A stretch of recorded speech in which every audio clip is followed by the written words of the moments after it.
Welcome to our channel astro with Manoj.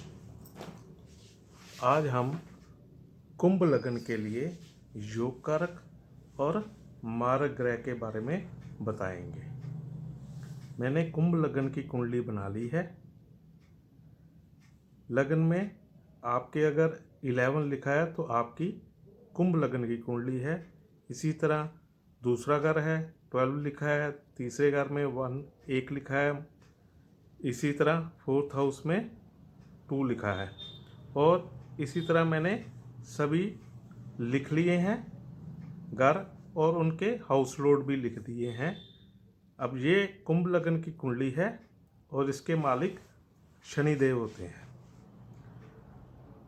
सबसे पहले हम शनि देव की बात कर लेंगे। शनि इस कुंडली में, कुंभ लगन की कुंडली में लगन के मालिक भी हैं और उनको एक 12th हाउस भी मिला है। अब 12th हाउस वो तो त्रिक भाव हो गया। लगन का मालिक उसको 2 घर मिले हैं, एक लगन और एक त्रिक हाउस जो कि 12th है। अब क्योंकि शनि की मूल त्रिकोण राशि जो कुंभ है वो लगन में आ रही है, इसलिए हम कह सकते हैं कि शनि जो है कुंभ लगन की कुंडली के लिए एक योग कारक ग्रह है, एक शुभ ग्रह है। चाहे उसे एक त्रिक हाउस मिला है लेकिन वो अपनी दशा अंतरदशा में शुभ फल देगा क्योंकि लगन का मालिक भी है और मूल त्रिकोण राशि केंद्र में आई है।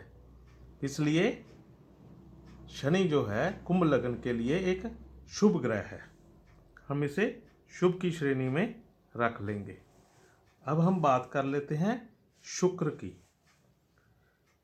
शुक्र को कुंभ लगन में एक तो 4th हाउस मिला है और एक 9th हाउस।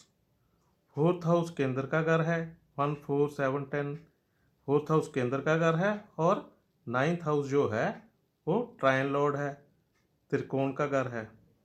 त्रिकोण का घर तो हमेशा ही अच्छा होता है।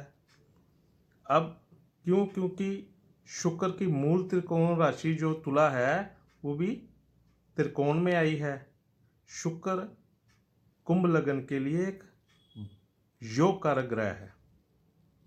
क्योंकि शुक्र को दोनों ही घर अच्छे मिले हैं, इसलिए हम कह सकते हैं कि कुंभ लगन की कुंडली के लिए शुक्र जो है सबसे अच्छा ग्रह है, योग कारक ग्रह है। वो अपनी दशा अंतरदशा में अच्छा फल देगा, इसलिए हम इसे योग कारक की श्रेणी में रख लेते हैं।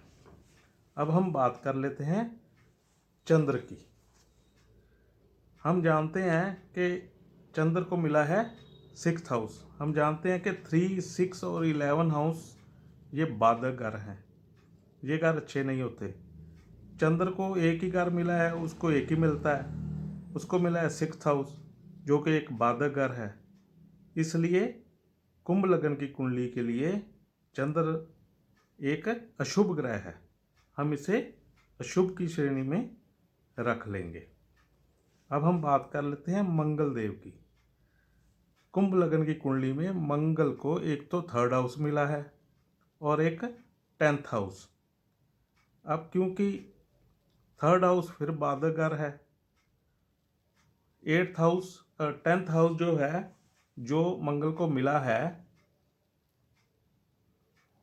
उसमें जब भी कोई ग्रह आता है तो वो न्यूट्रल हो जाता है। केंद्र में जो भी ग्रह आएगा वो न्यूट्रल हो जाएगा।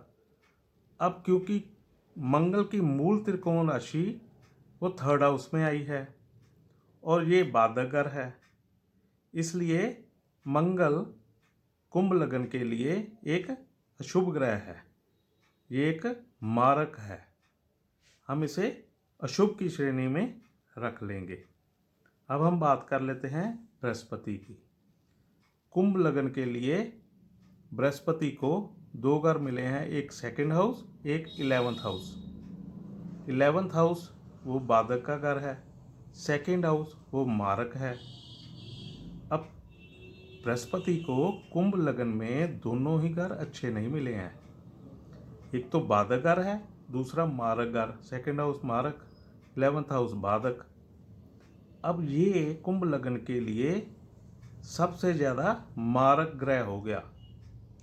अब ये अपनी दशा अंतरदशा में अच्छे फल नहीं देगा, इसलिए हम कुंभ लग्न के लिए बृहस्पति को एक मारक की श्रेणी में रख लेंगे और ये अशुभ ग्रह है।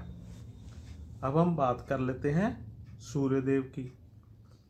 सूर्य को कुंभ लग्न की कुंडली में 7th हाउस मिला है और जो एक मारक है। सूर्य और शनि की मित्रता भी नहीं है। 7th हाउस वो भी मारक है। अब सूर्य को जो घर मिला है ये कुंभ लग्न के लिए एक मारक की श्रेणी में आ जाएगा। हम कह सकते हैं कि कुंभ लग्न के लिए सूर्य एक मारक ग्रह है, हम इसे मारक की श्रेणी में रख लेते हैं। अब हम बात कर लेते हैं बुध ग्रह की। बुध ग्रह को कुंभ लग्न में 2 घर मिले हैं, एक तो 3rd हाउस और एक 8th हाउस, एक 5th हाउस और एक 8th हाउस। जो 5th हाउस मिला है वो तो त्रिकोण का घर है, वो अच्छा घर है, और जो 8th हाउस है वो त्रिक भाव है। ये घर उसे अच्छा नहीं मिला है, क्योंकि इसको त्रिकोण का घर मिला है और त्रिकोण हमेशा ही शुभ होती है, परंतु बुध की मूल त्रिकोण राशि है जो वो 8th हाउस में आई है, इसलिए बुध इसका भी फल देगा। अब हम कहेंगे कि बुध अपनी युति के अनुसार फल देगा। अगर वो योग कारक के साथ केंद्र में बैठा है या त्रिकोण में बैठा है तो वो अच्छे फल देगा। अगर मारक के साथ बैठ गया तो फिर वो बुरे फल देगा। इस तरह कुंभ लग्न की कुंडली के लिए बुध अपनी युति के अनुसार फल देगा, इसलिए हमने लिख दिया बुध अपनी युति के अनुसार फल देते हैं कुंभ लग्न की कुंडली में। इस तरह हम कह सकते हैं कि कुंभ लग्न की कुंडली के लिए शुक्र एक योग कारक ग्रह है, शनि शुभ ग्रह है, और शुभ की श्रेणी में चंद्र, मंगल और बृहस्पति आते हैं। मारक की श्रेणी में सूर्य, मंगल और बृहस्पति। बुध अपनी युति के अनुसार अपनी दशा अंतरदशा में फल देगा।